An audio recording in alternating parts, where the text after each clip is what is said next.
Welcome back to AM Northwest. You know, as women, we think all chocolate is created equal. Unfortunately, that's apparently not true. So here to clear up the difference between good chocolate and bad chocolate is Shosai Healthy chocolate expert Dr. Steve Warren. Hey, Dr. Steve, thanks for joining us. Let's talk about this chocolate. I tasted it. I tasted a chocolate cookie right as we were breaking. It was really good. So what's the difference between this and the other chocolate we're used to tasting and eating? Well, first of all, let's talk about the chocolates. There's the white chocolate, milk chocolate, and then dark chocolate. In the United States, people don't like dark chocolate. We like the milk chocolate or white chocolate. And as you know, white chocolate has no cocoa in it at all. It's just cocoa butter and fat mixed together with sugar. It tastes so good. Yeah, maybe that's why it tastes so good. The other one, milk, they put just a little bit of chocolate in it, more of the milk and more sugar and fat. Dark, it has more of the cocoa butter. I mean, the cocoa mass in it and the real cocoa that we want. But what the difference is with this chocolate we're talking about today is that we're using the raw bean and just cold pressing it, and we're not processing it.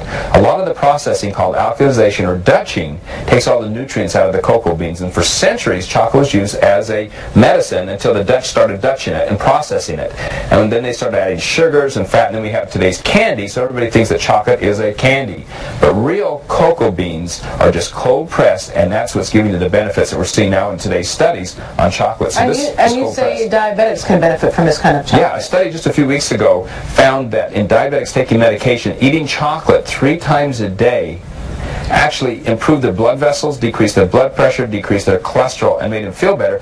They found that chocolate makes the insulin work better in diabetics. So here we're having chocolate for diabetics, which is unheard of. Absolutely. Now, what do you have here? What did you bring with you today? Well, we brought a couple things today. One was these X-Power squares, which is a little teeny square of this pure chocolate with the number of flavonoids that you need. We're finding that you need around 900 to 1,000 milligrams of flavonoids in your diet a day to get the benefits, the health benefits we're talking about.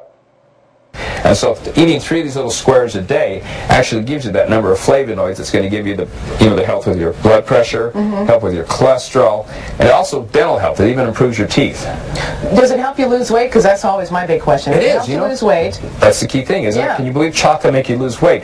No, I don't believe you, Dr. Steve. You need to try it. Okay. This is your goal. So you're going to see you skinnier next time we see you because you're going to eat chocolate. All right. But actually, pure chocolate actually decreases your appetite. It increases your energy, so you want to exercise more. It decreases the inflammation, so you're not hurting so much. And then it increases your serotonin levels, so you have that good feeling, We also talk about, there's a chemical called PA, the bliss chemical, that makes you feel better and happier. And so if you do that, you function better. It gets rid of your depression. A lot of people eat because they're depressed. Right. And they're depressed because they eat. Right. And so we get rid of that feeling. That's very true. And then we also give you the energy without an artificial energy. There's no caffeine in pure chocolate, so we're not giving you that artificial energy, so you have more energy, you'll feel better, and it just cuts out your appetite. And so if you do that, it helps you eat better, you're going to function better, and you start losing weight.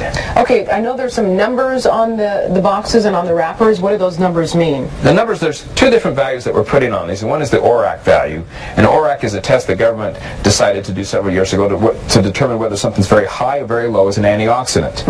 And an antioxidant is basically a chemical that neutralizes free radical damage in our body. And the government's done some testing and found that dark chocolate is the highest antioxidant food on the planet. And we wouldn't believe that before, but that's what the testing said. It's the highest antioxidant food. So we have that value on here for the ORAC value, saying it's a very high antioxidant. Then we're putting the number of flavonoids out, because there's a lot of people in the world now that are putting out dark chocolate. M&M's dark chocolate. It's not good for you, so you have to have the number of flavonoids. So we're putting the number of flavonoids out. Just Lancet magazine a week ago came out and said, chocolate's not good for you if you're eating the candy, because it only has 100 milligrams of flavonoid and you're not getting any benefits. You at least need 900 milligrams of chocolate or this flavonoids in your diet to get the health benefits we're talking about with your blood pressure, your cholesterol, with depression, with your teeth. That's what you really need. So how did you get involved as a doctor? I'm a geriatric physician. I'm dealing with people as they get aging, and I developed some products, and I had a neighbor of mine who we developed protein supplements to help aging people age gracefully, and he was making a chocolate product for a company called Pure Delight that was a low-carb chocolate. And as the low-carb fad sort of went out, they sort of switched over and realized that their #1 selling bar was dark chocolate. Oh. I mean, the cardiologists were giving out, people were ordering that more than anything else, and so they figured there was something there. We did the research and found out all the benefits of dark chocolate, so we went in that direction. So I still am a geriatric physician, but I'm pushing chocolate to make people age better. Well, I'm going to try the chocolate before each meal, see what happens next time I see you. So it's Shosai chocolate. Shosai chocolate. If people want to